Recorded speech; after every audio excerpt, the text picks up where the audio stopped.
Greetings, everybody. Welcome to another edition of The Fan Perspective. I am your host, Nathan Lyle. It is Monday, so of course we are doing another edition of NBA Weekly. And after another week of NBA action, here is what stood out to me. First, we look at the Lakers, who fired Mike Brown after a 1-4 start and immediately won their next two games. Don't read too much into any of that because all three of their wins this season have come against teams that have records under 500. However, breaking news is that they have now hired Mike D'Antoni as their new head coach. And in complete honesty, it makes no difference. It really doesn't. I said from the beginning the Lakers are not going to win a championship this year anyways, just because in the first place they have so many injuries and there's a lot of issues concerning chemistry. And I would just like to point back to 2004 actually, when they had all these pieces in place, all these Hall of Famers in their lineup. Shaq, Karl Malone, Rick Fox, Kobe, Gary Payton. And yet they still got beat by the Pistons. Just saying. Just because you have star power, that does not guarantee anything. So let's hold off on really any judgments whatsoever.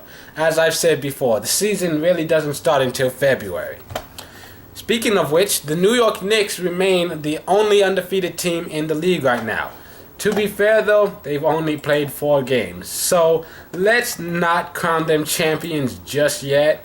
Let's wait till they play at least 10 games and see if they're still undefeated at that point.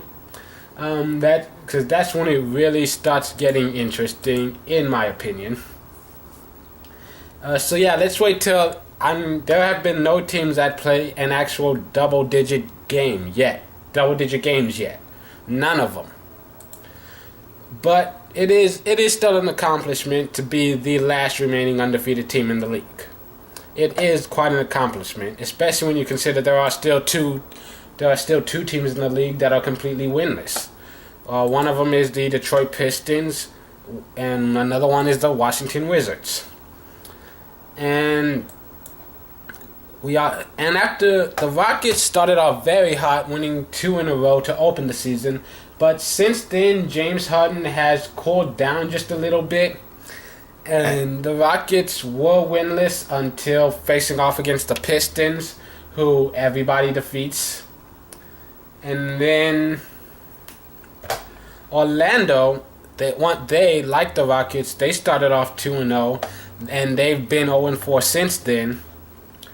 And currently, the 2 top teams in the league are San Antonio and Memphis, who each only have 1 loss on the season. And other than New York, they're the only 2 teams with a winning percentage over 800. And my question to you is, who do you think is going to be the first team to reach 10 wins? Right now, San Antonio is the closest with 6. And also, now we're moving on to my favorite part, stats. We are going to be talking about statistics for different players are going to be reaching different achievements this year. Last week I only covered Tim Duncan, and I realized that might be just slightly biased. So we're going to start by talking about Tim Duncan, who is now only 14 blocks away from reaching 2,500 for his career. And he is also only 3 offensive rebounds behind Dale Davis for 17th all-time. He's also 93 defensive rebounds behind Kareem Abdul-Jabbar for 6th all-time on that list. And that one, it probably will happen sometime this season, possibly within the next month or 2. I mean, I definitely see all 3 of those happening before the All-Star break. And also, Dwight Howard had a huge game on Sunday, pulling down a total of 18 rebounds. And he is now only 1 rebound behind Chris Webber for 32nd in career defensive rebounds. Steve Nash needs only 76 more assists to become only the 5th player in NBA history with over 10,000 for his career. Only 5th. 4 people have done that before. John Stockton, Jason Kidd, Mark Jackson, Magic Johnson. Two of those guys are in the Hall of Fame. And it's just, that is elite company to be in, and it is an incredible achievement. So, Nash, good luck to you on your recovery. I look forward to seeing you play again whenever you do, because more than likely he will end up getting 2,000 before the season ends. And if he doesn't, it's only because he did miss too much time. And I can guarantee you that if he returns for another season after this, he will definitely reach 10,000. It is an amazing achievement. The only other second in the league among active players is Andre Miller with 7,500. Yeah, that's more than a 2,000 point difference, man. That's just a huge difference. And also, but the most surprising stat is that Kobe is only 52 assists behind Dennis Johnson for 40th all time. I know, right? Shocked the hell out of me. Kobe actually passes the ball? What? And also, Kevin Garnett is currently 99 assists away from being 50th all time. And also, Chris Paul, Tony Parker, LeBron James, Jason Terry, and Darren Williams are all creeping up on 5,000 career assists. CP3 is the closest, with only 157 needed before he reaches 5,000. It's possible that all three of them could make it this year. I doubt it. More than likely, all three of them will get it next year. Three. All five of them more than likely get that next year. And though it definitely helps that CP3 can just alley-oop it to Blake Griffin all the time, I mean, that really does help you out. And also, Jason Kidd, who I mentioned earlier in the show, he already has over 11,000 career assists. But did you realize that he is less than 2,000 minutes away from becoming only the fourth player in NBA history to have played over 50,000 career minutes? 50,000. Do you know what that means? It means he is fucking old.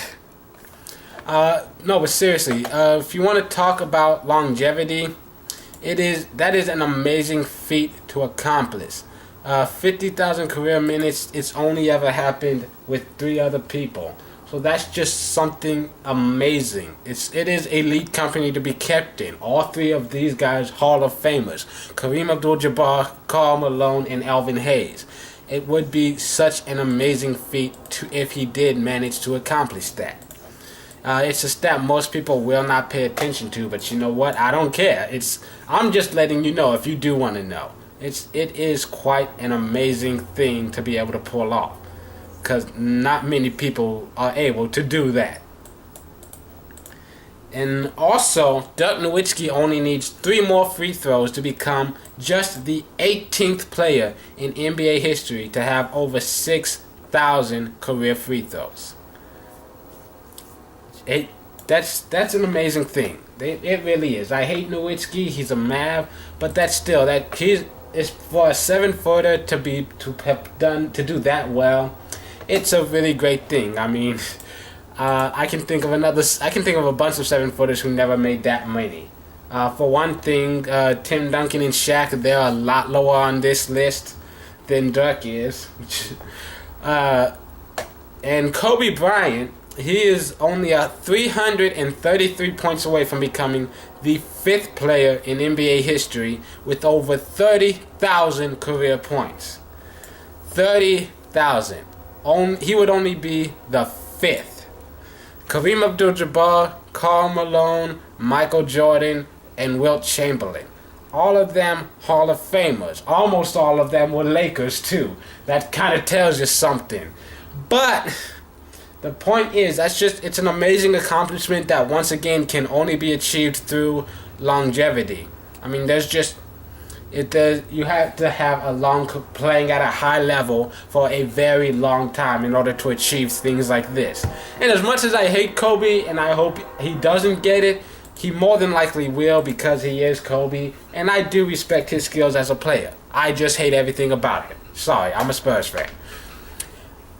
But it will be quite an amazing thing. The 5th player in NBA history with 30,000 career points. They can never take that away from him. And Paul Pierce and Tim Duncan, they're both about 300 points away from getting 2,300 for their career. Why is that important? Because Tim Duncan got to like 30th all time, but then Paul Pierce kind of knocked him out. And they're both top players, and if they continue to keep playing at a high level, they could both find themselves in the top 25 before they retire. Paul Gasol is only 38 points away from 1,500 for his career. So yeah, he's definitely going to get that in the next couple of games. And Joe Johnson needs 175 points to get to 1,500 for his career. So we'll be keeping an eye on those guys as the season goes on. And a few games that I'm looking forward to in this week. We have the Hawks at the Blazers on Monday night. And I look forward to that because LaMarcus Aldridge and the Portland big men versus Al Horford and the Hawks big men. Though, of course, we can't forget about Batum and Johnson. I just think that'll be an exciting match to watch. And on Tuesday, of course, the biggest game of the week in my opinion, we have the Spurs at the Lakers. These two teams have combined for 9 of the last 13 championships, and they hate each other. I mean, you cannot walk around downtown San Antonio wearing a Lakers jersey, especially a Kobe or a Fisher jersey. Even though he's not playing there anymore, you still can't wear it, and not get stabbed. I mean, that's just how it works. They hate each other. It's never going to end. And on Wednesday, we have 3 games that I actually think could be exciting to watch. One of them, an underrated matchup between the Pacers and the Bucks. Things were getting a bit intense between these two teams last season. It was getting very testy towards the end as playoffs were being determined, and I just think I'm interested to see if any of that spills over into this year. And then you have the Grizzlies at the Thunder. A great rivalry has developed between these teams over the past couple seasons, and I expect this to be a grinded out game, both of them really having to fight for it to the last second. And then, of course, you've got the Heat at the Clippers, because there are going to be plenty of highlight reels. This is the highlight reel game. I'm going to say 3, maybe 5 of the top 10 plays for that night are going to come from this game. And then on Friday, you have the Hawks at the Kings, which Horford versus Cousins, need I say more? And Sunday, you have the Rockets at the Lakers, 2 teams who made huge moves during the offseason, yet have struggled to find their rhythm at the start of the season. And I'm just interested to see which of these teams can get their shit together. More than likely, it'll be the Lakers, just because, their injuries are a bigger issue than anything else. Whereas the Rockets, they're a very young team, and I think it could take a lot of time before they truly find their identity. And so that's it. Tune in tomorrow for NFL reflections on Week 10. Tune in next week for another episode of the NBA Weekly. This has been the Fan Perspective. Happy Mondays.